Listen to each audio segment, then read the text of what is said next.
really do believe if you don't own the story, it owns you. It 100% owns you. And if it owns you, it controls you. It dictates what you say yes and no to, the opportunities that you put yourself out there for. So it's very important that you find a way to see that that story is just part of you. It's not your identity. I think we've got so many adults walking around making all of their experiences mean something about themselves. And then we're holding all of that projection inside. We're like putting it back out on others. We have this generations of just not healed people who are not loving their life the way that they can because they haven't found a way to move through that story.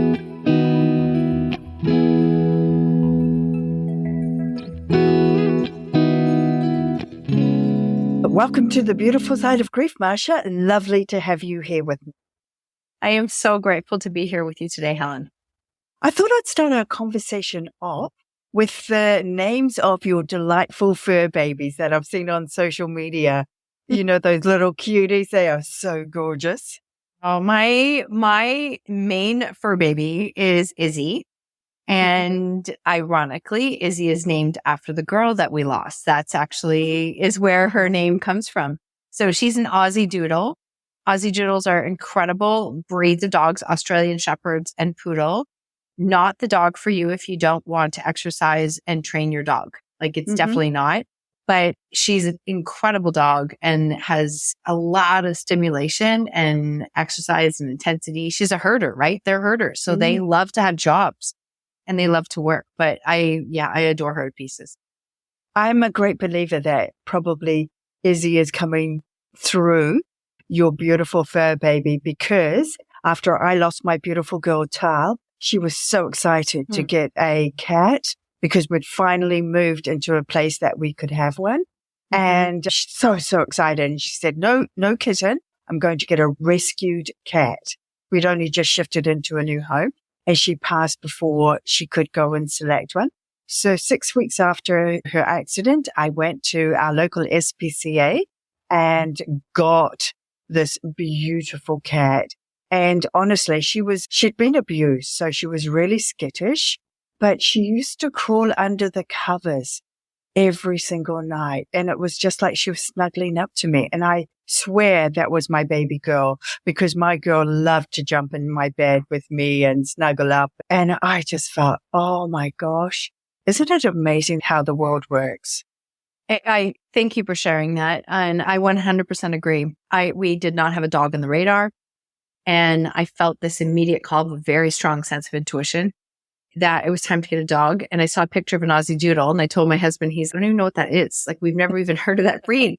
And we went to see the dog and we literally, the mother was very hyper crazy. And I was like, this doesn't feel right. And as we were leaving the breeders, I said, oh, what about that beautiful mom? And she said, she's pregnant, but she's not due for a few months. And I'm like, I want one of her puppies. And immediately I said that. And if you know anything about an Aussie Doodle, they're bred with Merle dogs too. So you have no idea what color you're going to get or anything. And I said, I'll have a female from her breed, a black dog with a white belly. And the breeder looked at me and said, I cannot guarantee that. And my husband is like, why did you say that? And I'm like, I don't know. I said, white dog, like black dog, white belly. And sure enough, she had 3 females. And as it turned out, the other 2 didn't survive. The first time ever she had dogs that she lost from a breed. And she called me and she said, I don't know how you did it, but there's one female that's living and then she's black with a white belly and she's a fighter. And my husband was like, she's definitely yours. Oh my gosh. Yeah, definitely. Lots of higher source at work there, isn't there? You know? Yes, there is. Oh, you are a driven, dynamic lady who's inspiring thousands of people with your podcasts, your books, your speaking engagements, your NLP coaching. To understand who Marsha is today, what do we need to know about you and to understand about you and your journey? What a beautiful question. I think to understand me today, you have to know that I grew up in a time where it was discouraged to feel. It was discouraged to feel emotion. It was actually honored, a badge of honor to be strong, to not cry, to push it down, to persevere. And those were my strengths for years. I thought that's what made me who I was. And I was very proud of that. And those strengths supported me through a lot of challenges for a lot of years. And I really think that there comes a point where our strengths, they do carry us, and then they become our weakness. And that's what I really felt, is that those strengths that I had felt so proud of having for so long eventually became my weakness, because I was leading challenges in my life as this hard control freak, make it happen, just push harder person who was burning out 2 or 3 times a year, exhausted, had no energy, was very, really angry and resentful how life was unfolding.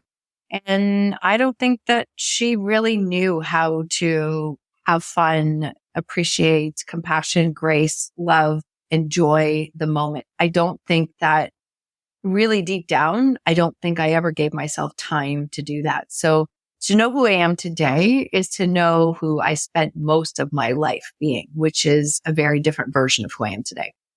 I'm so grateful that you shared that with us, because I imagine so many listeners will be going,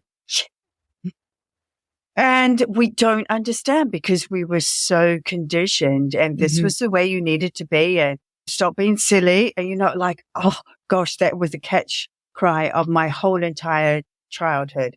Stop sulking and stop being silly. You're just being silly was whatever I said or did, because I was hypersensitive. And so then I developed, like you, this need to be a perfectionist, to get things right, to cope. No matter what came in the way, you coped. Now, your story is about your 2 boys and the struggles that they had with substance abuse. But it actually goes back further than that, doesn't it? It goes back to the loss of your beautiful little Izzy. Are you happy to share that story with us? Yes, I am. Thank you for asking. And I really believe this is a big part of me. It's not one that comes up very often in podcasts. So it's 21 years ago, but my boys at the time were 3 and 4 years old. And we found out we were pregnant, and it was like, oh, okay. And by that point, I had already had 3 miscarriages before them. And so it was very not planned, and everything was going normally. Everything was very normal until probably about close to the 6th month. And all of a sudden I passed out at work. I was feeling like really unwell. Something didn't feel right. And I went to the doctors and did some blood. I was getting ready to do an ultrasound, and they came back and said that there was no heartbeat. Now, I had experienced that specific exact scenario before. So I knew the look on her face. And so because of where I was, we had to have a D&C done. And I was going through the process of that. And about 3 days after I was home, my family doctor called and said, I need you to be in the office today, and you need to bring Brad, because I need to tell you something before you get the call. And I was thinking, I don't know what I was thinking at that point, but we went, and she said, we want you to know it started out as a normal pregnancy, but it turned into a partial molar pregnancy, which is like a 1 in 100,000 of happening. And what that means is like my HCG, all my levels were would have almost looked like I was carrying triplets. Everything was out of whack. And it became a mass that continued to grow. I was quite big for how far along I was. And that's just because it was a mass that was growing and not a baby. And so she said, you're going to get a call this afternoon, and it's going to be from the OB. And she said, this is what's going to happen. And things happened really fast. And we went into the appointment, and they said, I remember him saying, and they're so stoic, right? This is like doctors or specialists are so stoic. I'm so glad my husband with me. I'm the person that asks questions in our families, but I didn't hear much, to be honest, at that point. And he came with me and the doctor was like, that was a mass. We've removed it. We don't know if it's cancer. It's going to take about 6 to 8 weeks to get the results. So you just go home and wait. And I was like, Oh, just wait? I don't even understand. So I yeah. lost the baby. It was just a very surreal moment. And they said, do not try and get pregnant again because we will abort it before you are a certain amount of time because it was Whoa. very fast growing. And I was like, I'm just trying to think all of this. And he said, I had to go in every month and have my blood work done, my HCG done to make sure I wasn't pregnant. And I did that for 24 months. So every month I was on this edge and we weren't trying or anything, but it was just this, I didn't know what was happening. And so it did come back as benign. But what I didn't know at the time, and again, this is 21 years ago, is that I had very aggressive endometriosis, like very aggressive endometriosis. And I didn't know that explained all the miscarriages before. It explained really it was a surprise that I did have 2 kids because of how aggressive it was. So for the next 6 years, I had 7 surgeries where they tried a number of different things to, like, sorry for the discussion for people if you're, but No. my cycles would last like 21 days. I couldn't make it through an hour at work without bleeding. I don't know if I've ever felt as terrible as I did during those years. And what they found is you can't diagnose endometriosis with an ultrasound. It was only with surgery. So they would go in and burn some of the tissue, but endometrial tissue is really small. So it continues to grow back. And there was a time, it was Christmas, and I remember sitting there and I heard this very loud voice and it was like, you need to have a hysterectomy. And I was 37 years old. And I was like, that was very strange. It was so crystal clear. And the voice was like, you need the hysterectomy or this is your last Christmas. And it was it wasn't my voice. It was a very solid voice. And so I went into my OB in the beginning of the year because at this point, we were living on regular surgeries. Like we was having 1 a year, 2 a year because he couldn't get it under control. And I probably spent 3 months fighting to try and have the hysterectomy. He was like, you're too young. We can't do it. I'm like, we have to do it. We are doing it. This is literally the position I took. And so even to the point when I went to go under, he said, we're not taking your ovaries. And I said, you're going to have to. And he said, do you want to bet on it? I'm like, absolutely. And I woke up and he said, how did you know? And I said, I knew like I knew. And he said, yeah, we had to take it all. I'm not sure you would have seen 40. I'm not sure you would have seen 40. And so that was a real turning point for me because in that process, they gave me estrogen. They did all these things, but I actually had to have multiple surgeries afterwards because it continued to grow back. And so even without any female parts, for anybody who's listening, you shouldn't be having a cycle if you have no female parts. And so I had multiple surgeries. They stopped all estrogen and it really was an unreal time. And I got to a space of really feeling that had I never been pregnant, that had turned into a molar pregnancy, I never would have even known and I wouldn't have had the hysterectomy. And I don't take that lightly. So I actually, it makes it even emotional to think about it. I wrote a letter. I say my gratitudes. I celebrate a birthday. And I think I don't take this lifetime lightly because I feel like that was an angel. She was an angel that was sent to me and 13 years post 40, 15 years, almost 16 years post hysterectomy. And I don't take it lightly. I feel like that she was an angel that was sent so that I could still be here. Oof. That gives me chills, that story. Oh, so it's so huge mentally. I can't even imagine you getting your head around all of that and then all the subsequent interventions that you needed. Because just hormones alone, all the different fluctuation in hormone levels, that's enough to do our heads in. So mentally, emotionally, and physically, that was a rough ride. How did that impact on your family, do you feel?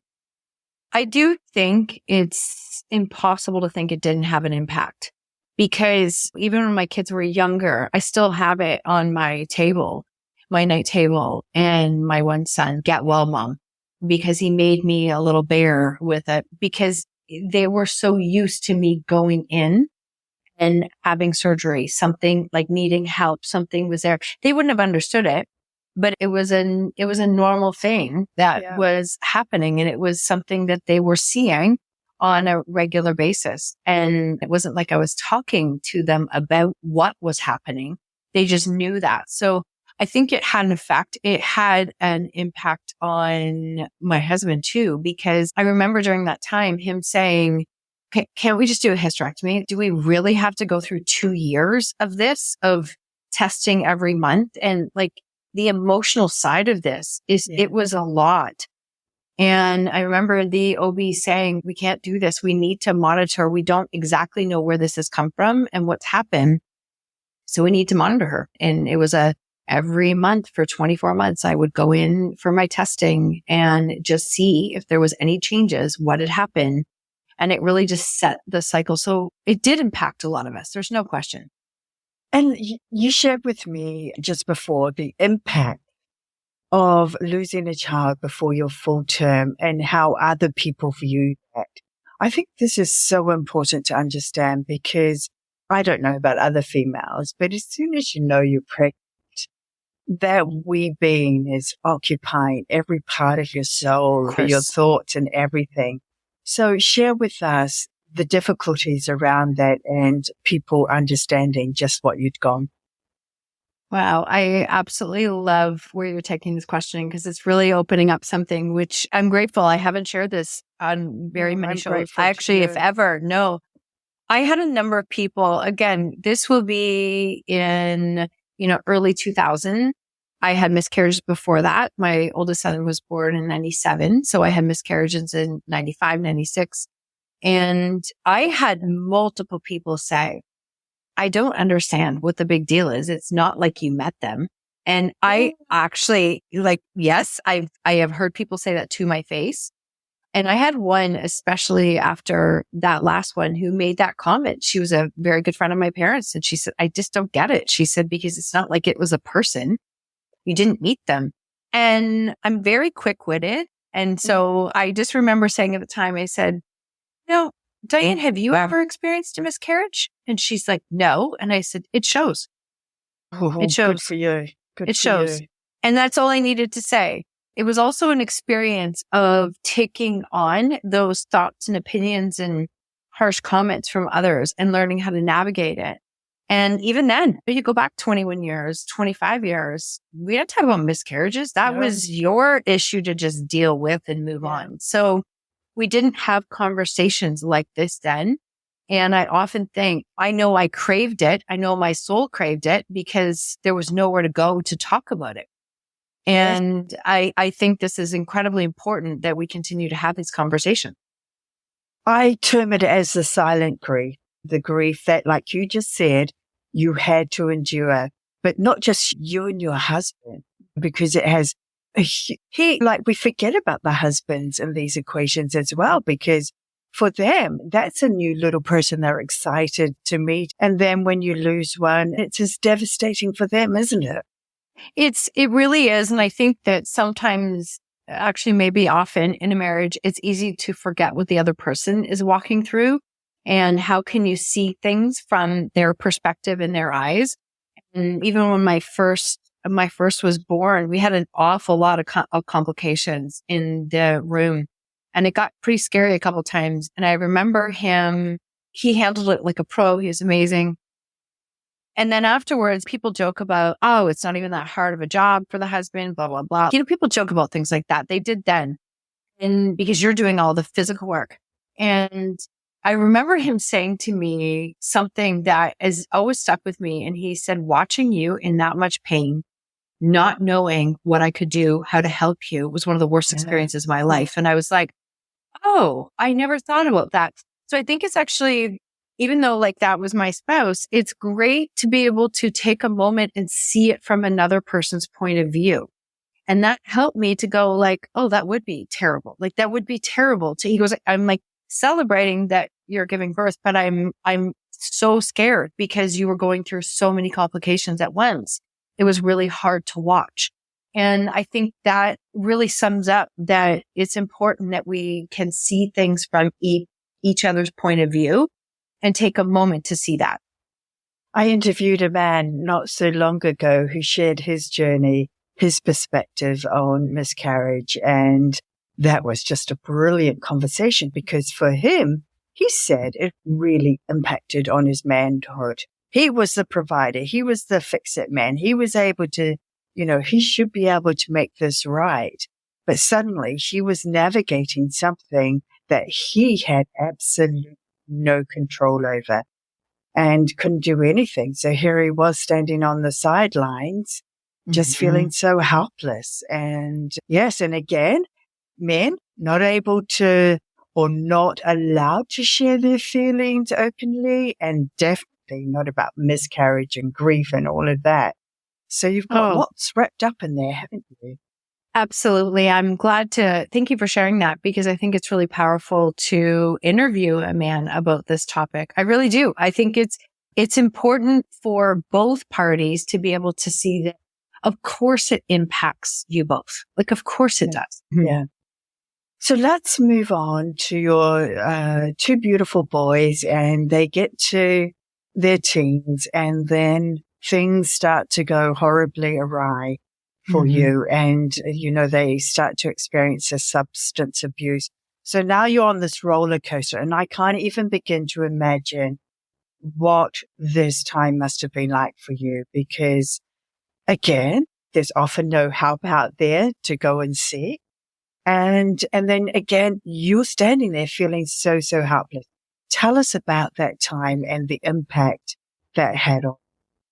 Yes, very helpless, very much the fixer fighter in me is that, again, I tried to take that approach for a long time and I did it because I cared and because my intentions were good. And I was navigating life in this space of looking for answers, trying to find solutions, trying to do my best to parent. And then over here, hiding because nobody wanted to talk about this. We wanted to pretend that like we were the only people who were struggling because that's what it felt like. Nobody else was talking. And there was a lot of shame, judgment, criticism for what we were walking through. And so I'm over here trying to find answers. I'm over here trying to put the fake face on and go to my job and keep my job and do the things. And then I'm over here hiding from a lot of the world because my story made people uncomfortable. And so It was a really interesting, I didn't know where to go. I often say the past, I relive the past, every mistake that would happen, things that would go wrong. I second guessed everything that I did. I didn't want to live in the future because I was painting a really scary picture of the future. And the present was so messy that I didn't know where to go. I didn't know where to live. I didn't know how to be. It was just a really strange time in our life. I spent a lot of time in my car. I'm not lying. In a parking lot sometimes where I just was trying to navigate myself to find a way to go home. Like, how am I going to go home? What am I going to walk in today? What's it going to look like? And it was a time of just being a lot of uncertainty. And so I found during that time that I was reaching out, I was getting support, I was getting counseling. We actually did couples counseling, which was really beneficial. I know my husband and I, we went into, I really had to pull him. I was a bit of the initiator to say, let's try, because I don't know what to do. I don't know what to do. And I want to check everything off my list that I've tried because that's what we do, right? We're like the list checkers. We're like, see, I did it all. And I remember once taking my list to my counselor and they said, yes, you did a great job and you've checked it all off. And I'm like, okay, but you're not listening because I still have the problems. I don't understand. And having her say that's because it's not your problem to solve. And that's a really hard thing to hear, but she was right. She was right. And she said, your job is to find a way to be there for them so that if they choose to come back, you can be a springboard for them. And right now, you're nothing but a pile of sand. you couldn't support yourself if you wanted to. I know that sounds really harsh, Yeah. but she was right. Like she was right. I was really not doing anything to take care of myself. And so those were some of the things that started to happen. And like I said, my husband and I we tried probably 5 or 6 different parent groups and couldn't quite find what we were looking for. And then we finally found one. And I remember walking in, it's a parent group on a Tuesday night in our big city in one chapter, and the room was packed. And it was just like, wait a minute, what's happening here? Like, this is not just us. And my counselor suggested I find a Facebook group, because at that time that was very common for, you don't just openly share it online. You look for groups. And there was a Facebook group that I had joined. And as soon as I got in the group, I looked at it and went, wait, did I read this wrong? I'm like, there's 100,000 moms in here. That was stunning for me that there was 100,000 moms. And I went, how can I be the only person in the world who is struggling if there's 100,000 moms in this group? And that really opened up my eyes that yes, this was a problem, but equally, I think part of the problem is that we don't talk about the difficult things in life. That's not helping anyone. And I knew something had to be different. I had to do something different. And so through that process, I started to learn, okay, how can I take responsibility for myself? How can I share what my journey is? How can I learn how to heal? How can I learn how to forgive? It took me a long time to forgive. And it took me a long time to grieve and to feel and all of those things. Nothing was fast at all. But everything we want comes from us first. And it comes from the work that we do with ourselves first. So I was trying to find a way to forgive them, to forgive people in my life. And it was like, you know what? I actually had to start with forgiving myself first. That was it. I did. I had to really learn I had to learn how to forgive myself first. And what I was making that story mean about me. And a lot of things changed when I started to do that work, when I really started to learn how to let go and forgive.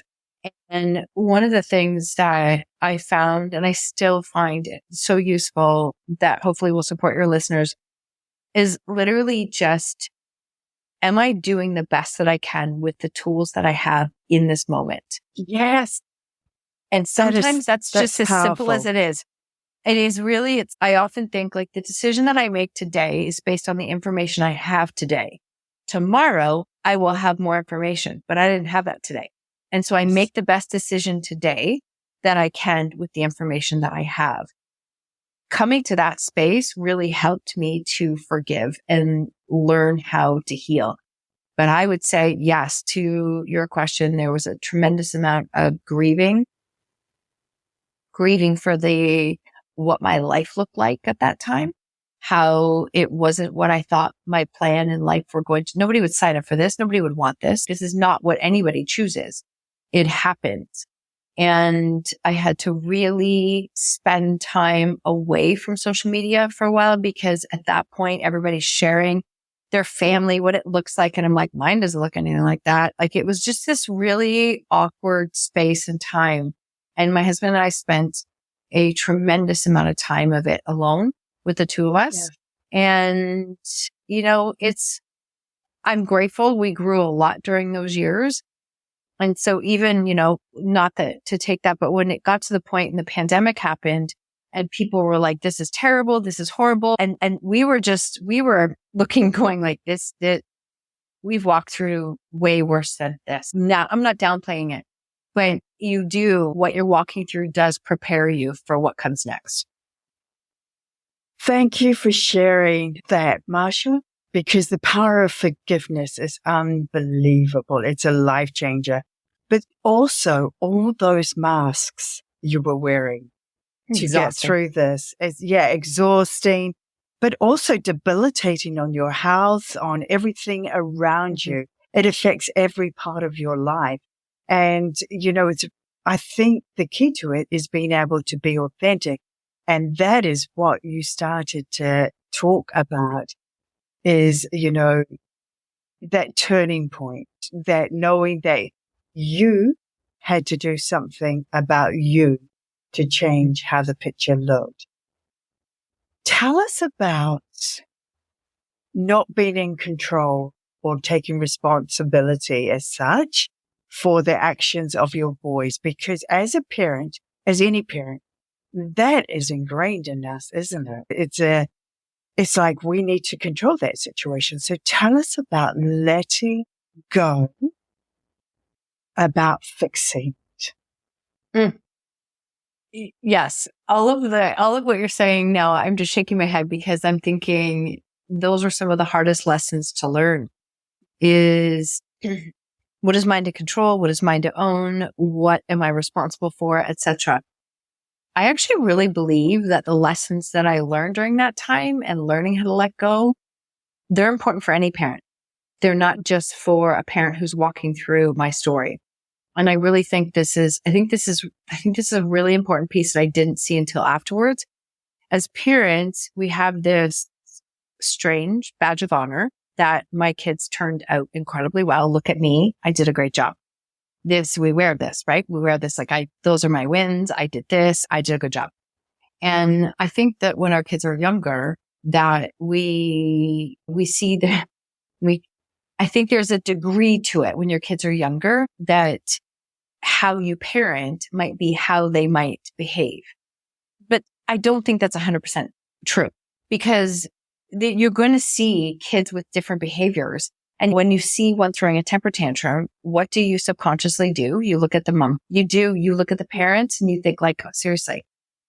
So we do this when they're little. But the thing is that there comes a point where we all have our own brain.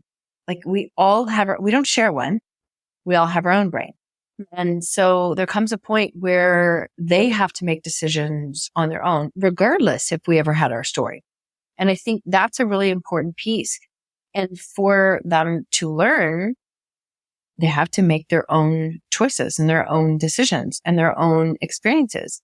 And so I had to get to a point, as simple as it sounds, where it was like, that's not my choice. And that's not my choice. Or this is my choice. Or I had to really find a way to say, what is my choice?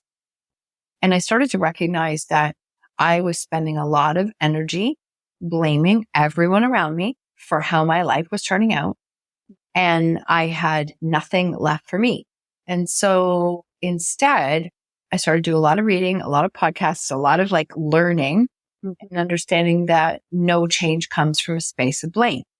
And I could always decide how I could respond to what was happening. I was great at reacting. Remember, go back to the beginning. We talked about the fighter, the perfectionist. I was good at reacting. I could carry on a fight, put me in a corner. I was your biggest battle. But that meant that I was literally going to war with every single fight that I had. Oh, and that is exhausting. That is exhausting. And eventually I had to say, wait, that's not my fight. That's not mine. This is not mine. Oh, it's just, wow, Marsha, you are literally avoiding dealing with yourself by fighting every other battle here that's not yours. And so I started to get to a space of saying, that's my responsibility. This is mine. How can I survive one more day? I can do these things make me feel better. Movement makes me feel better. Eating, water, what I listen to. And then I just kept doing that on repeat. Yeah. And eventually there just came a point where it was like, that's not my choice. And I'm going to own my choices and I'm not going to own yours. I love you, but it's not my responsibility. And I know that sounds very flippant and it's not meant to. It's just, that's the point that our life was at. And I actually think that those are lessons that they would have to walk through anyways. And so it's really interesting because even when, and I say this with a lot of pride because I'm proud of both of my kids. My one son, when he went back to school, somebody in the family had made a comment about he did this because I did this. I helped him. And I said, you actually don't get to own his win. I said to a family member, you don't get to own his win. He gets to own his win. And they were like, but I did do these things and I did help him. And I'm like, you did. And that's great, but it's still not your win. It's his win. And we have to stop taking the badge of honor for what our kids are doing, what we deem as good or right, and let them have that. And I remember saying to him, like, how does it make you feel? And he's like, kind of crappy. And I'm like, yeah, you should be proud. You should be proud. And if we're going to take all the wins, then we get to take all the negative things that they do too. We don't get to pick and choose. Yes. And I think this is a really important thing. And so it's interesting because during those years, I learned how to take care of myself, which changed how I was responding to what was happening, which started to change what was happening, which started to create change. And I know this is really hard for moms, but it's not a fancy secret. That was literally, it just took years of stacking those habits. And I still think those are lessons I would have had to learn, even if we never walked through any of this. Yes. And ultimately, that's exactly what they had to do is we have to learn how to love our kids for who they are, not who we want them to be. Like we have to love them for who they are, be proud of them, let them know that, and then don't shame them when they're making mistakes. I did that. I own that. I made mistakes. I 100% made mistakes. We can't shame them and expect change to happen because there's no human who's going to create change in their life when you shame them.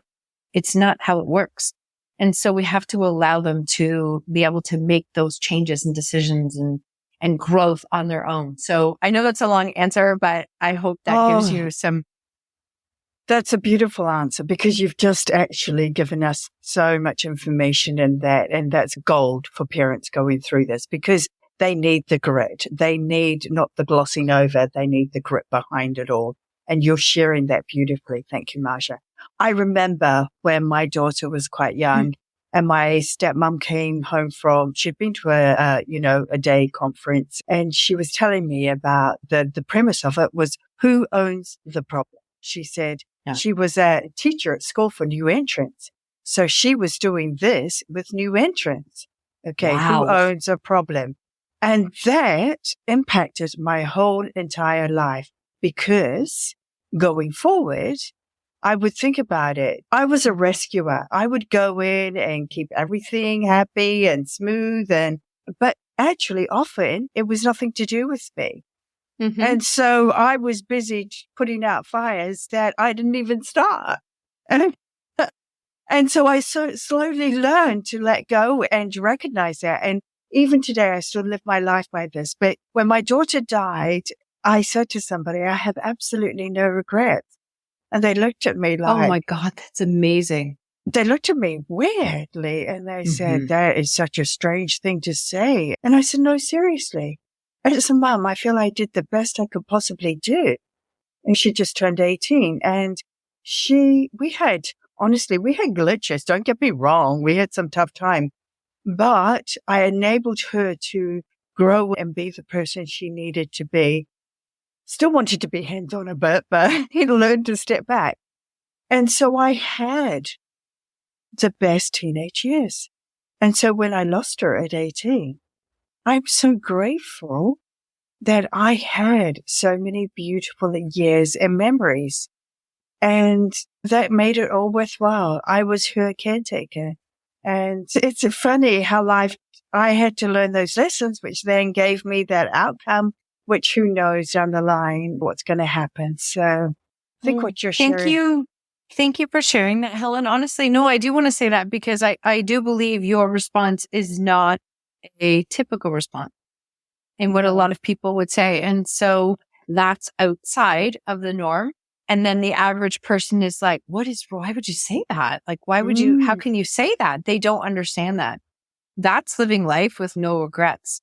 That's beautiful. That is beautiful because I do think that's a benchmark is will I regret this if I don't do it? And if the answer is yes, then I say yes to it and I figure it out because I don't want to have regrets. The piece you shared about who owns the problem, ownership, owning, choices, those words, they literally saved my life. And I really did do a lot of reading. My counselor recommended reading a book like Melody Beattie on codependency for any parent. I encourage every parent to read it. I was like, I'm not codependent. That's ridiculous. And as soon as I read it, I was like, okay. I actually am. Oh, I am. Oh my gosh, I am. And the piece I took from that really helped me is that when two people own a problem, nobody owns it. And if nobody owns it, nobody changes it. Oh, And so that was something I kept coming back to. Is that oh shoot, that's another 2-person one. I'm doing it again. Like I'm doing it again. And it was just a benchmark for me to keep coming back to that. It wasn't my job to fix, manage, or control. It was my job to lead myself. And ultimately, it's what they've done too. Right? yes. Like, just to be clear for anybody who's listening, it's ultimately what they have to do. It's ultimately what my husband and I have to do. Like we have, and I don't say this lightly, we're about to celebrate our 30th anniversary, which I'm really proud of. And when I look back, majority of the people that we know are no longer together. Big majority. And I'm grateful that we have done that while walking through some of the most difficult experiences ever. But we've also take that same motto, who owned it, is like, how can like you be your best version? I will work on me to be my best version. And we bring the best versions together.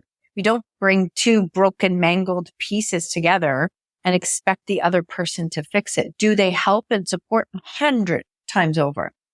But we are best when we're each taking care of ourselves and we bring that whole part together. Oh, so well said. Thank you. And I think we need to reiterate to everyone that having no regrets does not mean that you don't make mistakes. I mean, I have made hundreds, thousands, probably mistakes along the way, but it's doing the best you can do because that's where the learning comes from. And yes. So how did you know that sharing your story was the key to where you are today? Because it's an extremely vulnerable thing to do. So I'd love to talk about how you got into that, what you had to face initially sharing your story. Did you need to do some healing before you could share it? Are you able to guide us through that? Yeah. And I'm almost smiling to myself at how much I can see grief being circling through this. So I didn't know I was going to be sharing my story. And I think if you would have told me that is what I would have been doing, I would have thought that's ridiculous. I remember saying to my counselor, nobody's talking about these difficult things. I can't find anyone anywhere. Nobody looks like us. Like, I don't understand. I can't find anyone talking about difficult things. And I remember her saying, maybe that's because you're supposed to. And I thought, that's kind of strange. I don't know about that.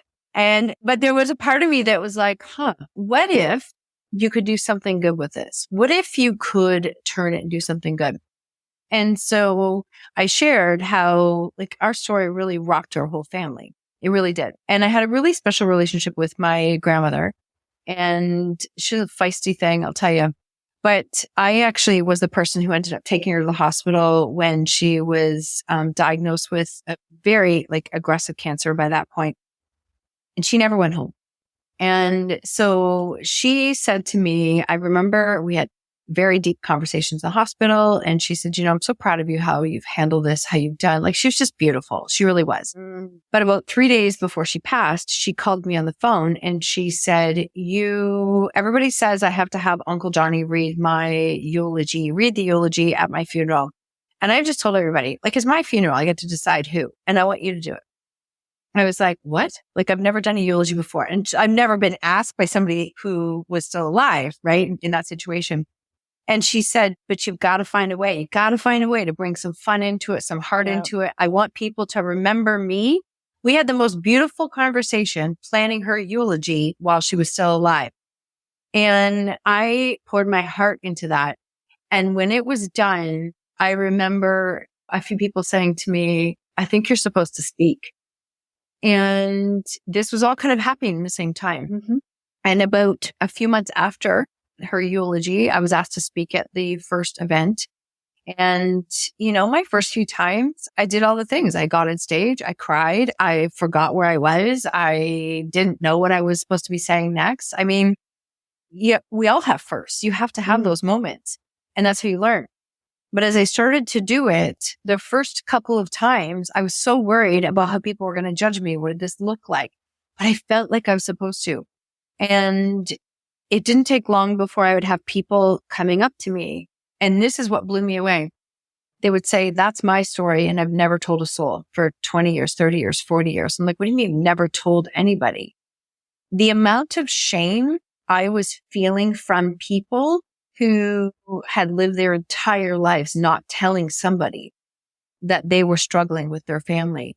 It just opened up my eyes of like, wow, wait a minute here. This is that big of a problem that people are not talking about it. And so it really did two things. It helped me to heal and find my voice, and it gave me fuel to keep going is what it did. It gave me fuel, and I started to really craft that. So for the next 2 years, I spoke probably on 8 to 10 different stages, upwards of 500-600 people, bigger platforms. And not everybody understood what I was doing. There were still people who felt like that's not appropriate. You shouldn't be doing that. And the stories I always shared were about me. Like, how do you navigate life when your plan doesn't go according to plan? That's what my message was. And as that was growing, before it really started to explode, I got an interview with CBC Radio, and they did an interview on a Thursday. They want to make sure, I was not an angry mom and, what kind of conversation could we have? Yep. I get it. And they said, okay, you know what? Forget it. You're actually well spoken. Can you come in live and do a radio show? And I was like, okay, I'll go in and do a radio show. Because I literally thought nobody listens to CBC radio. So it's fine. Like, it's okay. And I know. And I did the radio show. And when I came out, like, my phone absolutely blew up because so many people heard it.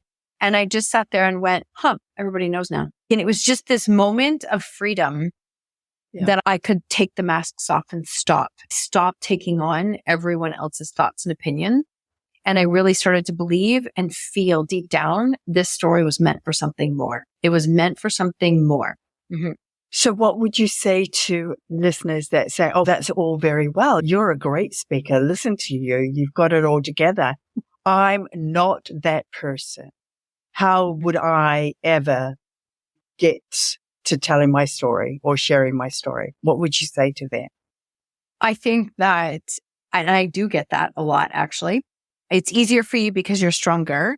And I often say that's a story you're telling yourself that's keeping you where you are, because I was not that person then. And I mean, I really did rock a lot of family history just by coming up and speaking about difficult topics. But I knew what my intention was. And I think that's really clear, is get clear on your intention. People are so caught up in the story. Yes. And they're like, how do I share the story and the parts of the story? Well, how much of my story have I shared? I've shared way more about me than anyone else, and then about my kids and about, like, this is the piece of it. So it really is getting clear on what your intention is, what the story is. Your audience doesn't have to be podcasts and speaking and radio and stages and books. It doesn't have to be. You actually don't even have to go that far. But what I can say is that if you feel called to speak, if you feel called to share, if you feel called to do something good with what you've walked through, there's a reason you're being called. You're not being called because you're not qualified. You're actually being called because you are qualified. You are experienced. And it's just going to take some practice and some opportunity to let it be messy. Because like I said, literally, I actually spoke on stages and broke down crying. The person who was never allowed to cry in her life.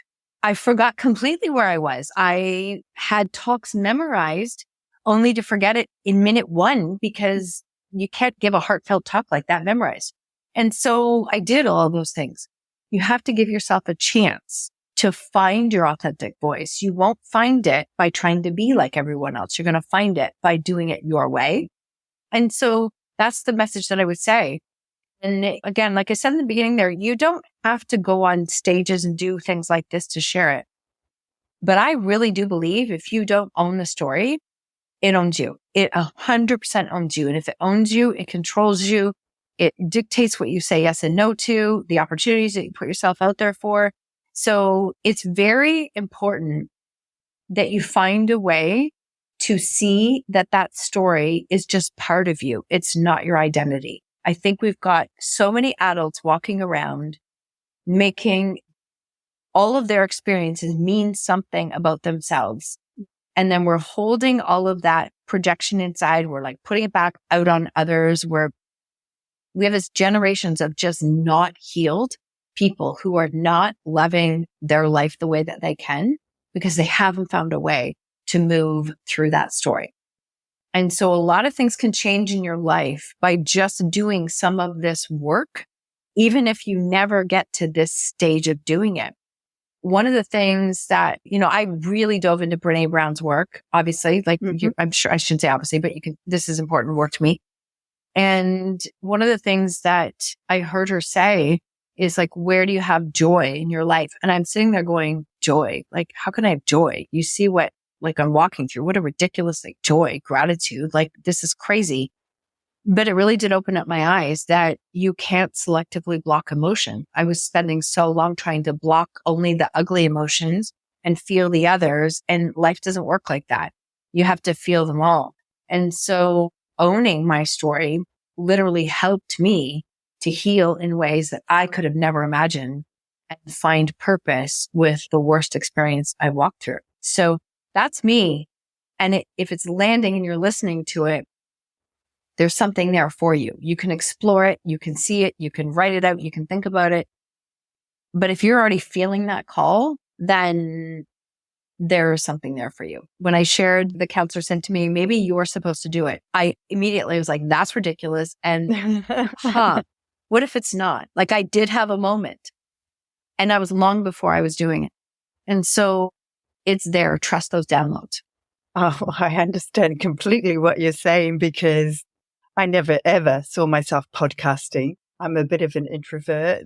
Wow. And I never saw that happening. And here I am because my girl, there is no way she was going to say, you're not getting through without, this meaning something. You've got to share the stories. And that is what this platform is about. It's about sharing each and every one story because every story is individual. Every story is about that person, their perceptions, their experiences. Yet we can all take pieces out of everyone's experiences. So it's so, so good. Do you have time just to carry on a little bit more? I do. I do. Oh, I love because we're unwrapping so much here and it's good. It's very good. Thank you for sharing. I do want to say to you though, seriously, you're a fantastic host. I want you to actually own that. I'm going to say you are a fantastic podcast host. The questions you're asking, the conversation you're having, you're bringing up questions for me that I haven't been asked before. So I just want you to literally own that for a second. You're probably being very divinely guided with with the work that you're doing. But yes, I just definitely want to say that because I just want you to receive that because you really are an incredible host. And that's because you care and you can see it and you're having those conversations. And I'm going to tie it back to the thing that we just talked about. I'll tell you something. When you can learn how to own and share your story, you're going to meet the most incredible people ever. And here's an example of it. People say to me, they're so scared to share their story because of who is in their life now. What are they going to think? And I often say that, what if your story isn't for them? It's actually not for them. It's for the people you haven't met yet. You haven't met them because you haven't spoken yet. And podcasting has been that for me to see and meet people from literally all over the world, right? We're two opposite ends of the world right now. Yes. Where we're having this conversation. But this is the beautiful thing about podcasting. For me personally, and through this journey, I've just met some of the most incredible people that I couldn't imagine where my life would be without them. Oh, I 100% agree with you there because each and every conversation I have with every person I have interviewed, I've just left that interview feeling so uplifted, so inspired, and so grateful that they trusted me enough to share their story. And there's magic in that. And I'm so thank you for what you've said, because really I've just had a health issue because I was working full time, but I was working over full time because I've got reasonably good skills that once people know, they keep tapping in, and my life just gets busier and busier and busier. And so my poor podcast was going from weekly to fortnightly, and I barely had the energy to do it justice at the end of the day, fit it in. And I feel I had this health issue to really make me stop and really make me think about what is important in my life. And I needed to come back to my passion, because although I was very good at what I was doing in my job, and I really liked that job, what I need to be doing is focusing on this. That came through loud and clear. So I resigned from my job. And I'm in the lap of the universe because I feel it's time. Let's go gold. Let's just really, do justice to this and helping people share their messages. So that's great. I want to now just go back a wee bit in the process of finding yourself, finding your authentic voice, sharing your story. It's not so easy, because as we do that, as we go through that, we discover things about ourselves that come up that we never expected, and we have to face the darkness again, and often have to go through healing. What is your take on that? And that healing isn't a one-time thing. You're not going to go through it and have it finished. Again, great question. There's so much there. I think that healing is the word to focus on. There's a lot of conversations about trauma and healing and healed. They're not doing the healing work, and I'm like, okay, it doesn't matter what they're doing. What are you doing? Yes. Spend your time on yourself. It is a journey that doesn't stop. I don't think it stops. I think that we get better, right? I think as we come through these challenges, it's naive to expect and think, like, when is this going to stop happening to me? That's a victim question. Nothing changes there.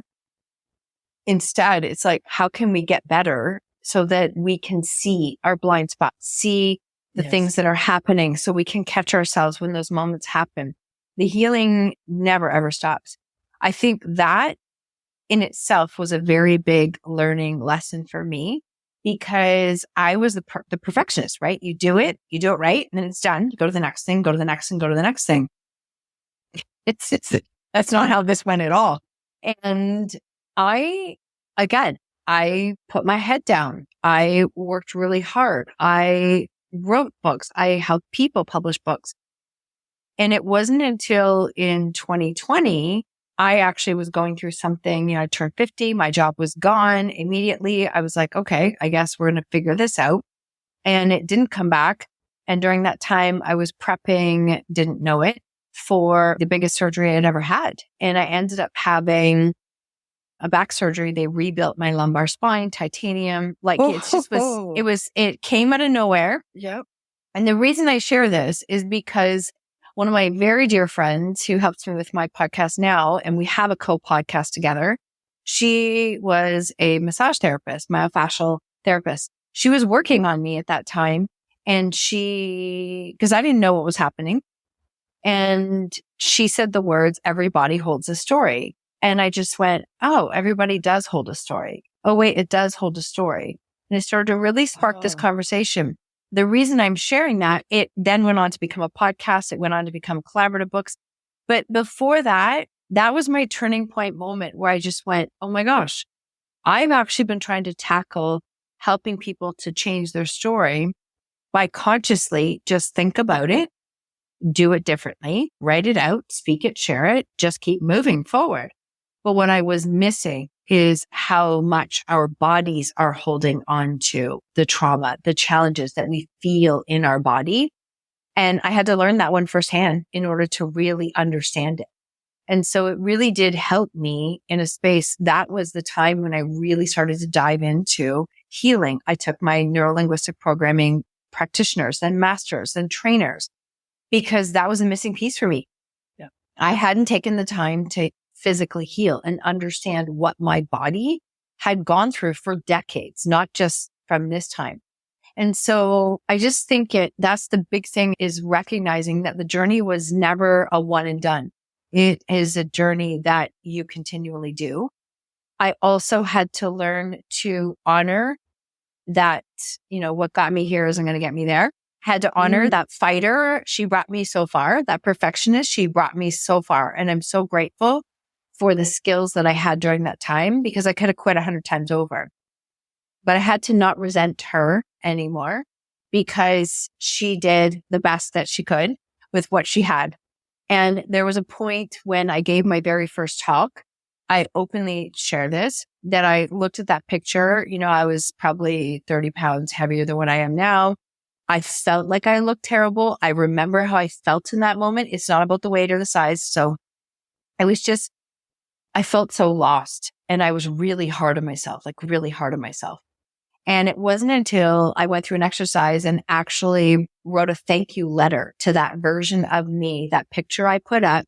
I wrote a thank you letter that I have to love on that part of myself, that time, that younger self, because I wouldn't be here today if she didn't get on stage, scared out of her mind, crying, praying for something different. And learning that process helped me to really learn to love the parts of myself that I resented for a really long time. And so those are really a lot of things that I learned when sharing my story. We can't love ourselves and hate everything that brought us to today. We can't hate all our younger versions of ourselves and love ourselves. It just doesn't work. And so you have to find a way to do that. And I think that's a really powerful exercise for anybody who's listening. Find one of those pictures of yourself when you are the most critical, the most hard, the most judgmental, and find a way to pour some love into that version of you, because that version of you got you to here. Oh, you could see me just shaking my head the whole time in agreement, because oh my gosh, I've been through all of that. I've been through exactly that journey. And for me, the biggest winning thing I've ever done in my life is being able to look in that mirror and that person reflected back to me, that self-love, that person who is or who has parts that are not so great still to this day, and who has made hundreds and thousands of mistakes earlier. Oh God. Yeah, because I had very traumatic childhood. So I grew up and not looking in the mirror, because I was a Jekyll and Hyde. I used to say that from a very young age. I used to say, oh my gosh, I show one face to people, but really I'm a different person underneath because of everything I've experienced. And I didn't like that. And I didn't like that feeling. So when I finally got rid of Jekyll and Hyde and just became me, what a win that was. That was so beautiful. And Bessel van der Kolk, The Body Keeps the Score. Have you read that book? Great book. Yes. Yeah. Yes. Yeah. It was an eye opener for me. It really was. Like I said, I openly share, I had to walk through that in order to understand, because people would say to me, I can't do it like you do. I'm like, you don't have to do it like I do. Or they'd say, I don't know how to let go of this. And that fighter in me would be like, you just keep going, which that mindset is a beneficial thing in some times, but it was also ignoring so many other parts of myself. So I had to learn that no, my body has held on to a lot of trauma over the years. Like it was 13 surgeries in 14 years. Wow. It was a lot. It was a lot. And of course, my body was holding on to a lot of tension. So yes, you will learn a lot about yourself in the process. And I think that can be a beautiful thing. Great. Now, I'm going to wind it down, but you have a free quiz that anybody can go and do that will let them know what the blocks are to owning their story. Yeah, they can just take that online. So we'll have the link to that. And I highly recommend people go and do it, because you do it in such depth. It's beautiful the way that you do this quiz and then reveal all the other information, but also provide people the opportunity to look at the other categories there as well, because you can be multiple, because I saw myself in several. It's people really pleaser. interesting. Oh, it's the fighter, perfectionist, people pleaser, hider, and victim. And why do you think I know those four? Because I was all four. Yeah. That's literally, I own that. I was all four. And I do share that because I had a little bit of humor in it. You can see some of the questions and it does add some humor into it. But it really does. I give you some solution and support so that you can look at it and go, oh my gosh, that is what I do. Yeah. And then I also share, like, how can you shift that and how can you move through that? So thank you for sharing that because I want it to be a resource for people that can support them in creating change. Yes. And we're going to have the links to your books and everything. So if you want to know more about what Marsha is doing, just jump onto the episode notes and then just delve into what most resonates with you. But now I would like to ask you, what is the best thing that has happened to you today? I have had 4 podcast interviews. It's been a very full day. And one, I'm grateful for this conversation because I just think we've had a very beautiful connection and conversation that I'm so grateful for. And you've brought parts of me out that most people don't. So I love it. I love it. And I'm here for it. Had a beautiful conversation with somebody earlier today and it's just really hit home. And my own podcast is hitting episode 600 tomorrow. And I want to share this. Thank you. I want to share this piece because the podcast is called Own Your Choices, Own Your Life. I've poured my life into it for the last 5 years. And I was in this group with my colleagues and I said, episode 600, what do we do? Do we do a contest? And I could just feel my energy wasn't there. And because we've been walking through a lot of challenges lately. And one of my colleagues said, you've given more content than most people do. How about you just practice receiving right now? And I was like, oh, interesting. So I'm sharing this because this is not easy, right? It's not easy. Did they trigger you? Yeah. Oh, yeah. Oh, yeah. And so I went, you know what? I am not going to do a contest. I'm going to celebrate the show. And I've literally been emailing my audience and saying it in podcasts. And the episode that we have coming tomorrow is like incredible. It's as a bucket list interview. I'm so grateful I had the opportunity to interview this person. And I have been watching the stories come in on my social media of people tagging and sharing. And so I just want to say, we know for women, receiving is really uncomfortable and giving and receiving are two sides of the same coin. You can only give to the level that you can receive. You can only love to the level that you feel grief. Like they go together. I was really good at giving. Mm-hmm. I was even pretty good at receiving, but this is now asking and receiving. And it's very different. And so I think that I've had a moment today where I actually got emotional just watching some of the videos come in and the messages and knowing I don't have to give anything else for that. I can say thank you. And I mean it wholeheartedly is thank you. Podcasting has brought some of the most incredible people and experiences and stories into my life. And I'm so grateful that this is one of them. 600 episodes. Woo! Yeah. Who would have thought? I bet you never imagined that. Oh my gosh, I am so inspired by you. And I just want to take the moment just to congratulate you because I know as a fellow podcaster, the huge amount of energy and effort that needs to go into every single person that you interview or piece of content that you put out. And whoa, that is incredible. So I love it. And I love what you're doing because you are helping so many people. Oh, thank you for that. I will receive that. Thank you for that. I appreciate it. Yeah, it started 5 years ago. Many people thought it was a crazy idea. Who is going to come on a show and talk about, difficult stories? And what do you know about podcasting? I'm like, nothing, but I can Google.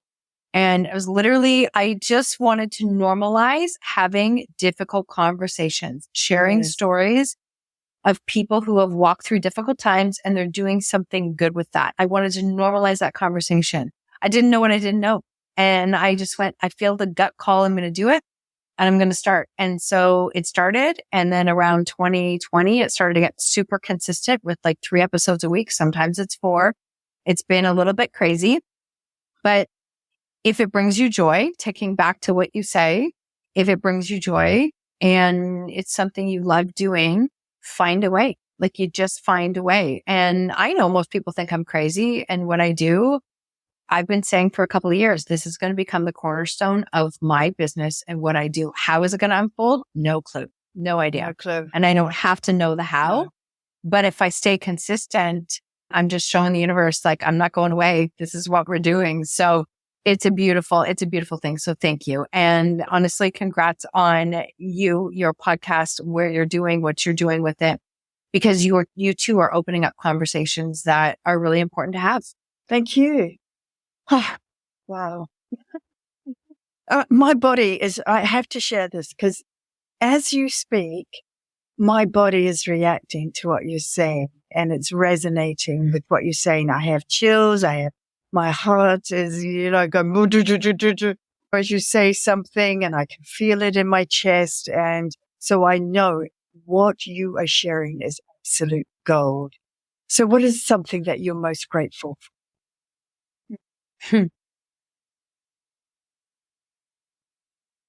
That's so funny. That is my last question I ask every single guest on my podcast. And so it's so funny. I hear the pause when I ask people and they're like, oh, what am I most grateful for? I am most grateful that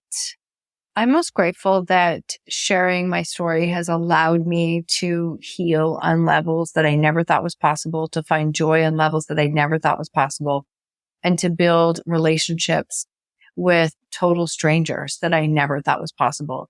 It's allowed me to really love from such a beautiful space that is not with attachments to or expectations from others, but to love from that space. And I'm really proud of my kids. I'm proud of my husband and I, how hard we've worked. And I'm just grateful for that. I really am. Oh, beautiful answer. And the final one is when you have moments in your day that are not going right and are turning to custard, how do you pivot out of those? Oh, I have those moments. I will swear sometimes. I stomp. I'm not proud of myself. I do have those moments. And sometimes I will stop and say, is this a growing moment, Marsha? Like, is this a growing moment or is it a defining moment? And I often laugh and go, it's a growing moment. It's just a growing moment. You can figure this out. You're resilient. You can do what you need to do. And sometimes in those moments are when instead of like old me would be like, I've got to work harder. This me is, you got to step away. This is just too hard right now. It's too much work. You have to step away. That's taken me most of my life. Like I will go out, walk my dog, read a book, listen to music, doing something completely different. And then I will come back to the original problem and it's not even that big of a deal. It's even that big of a deal. But you've got to separate yourself from it. But my nieces laugh at me. They use these words. They're like, what did you call this, Marsha? Like, it's a growing moment. It's a growing moment. We all have them. Oh, that's great advice there. Growing moments. I love them. I have plenty of those. Marsha, this conversation went in a direction that I totally had not planned for. And I don't think you had planned for either. No, I did not. But I am so grateful because there is a power of information there, a wealth of information that has come from your beautiful heart, from all the experiences that you have been through, all those really tough times. And you've turned them into something positive and bright and beautiful. And you are inspiring people the world over. So, Marsha, I am so grateful for you being a guest on the beautiful side of grief today.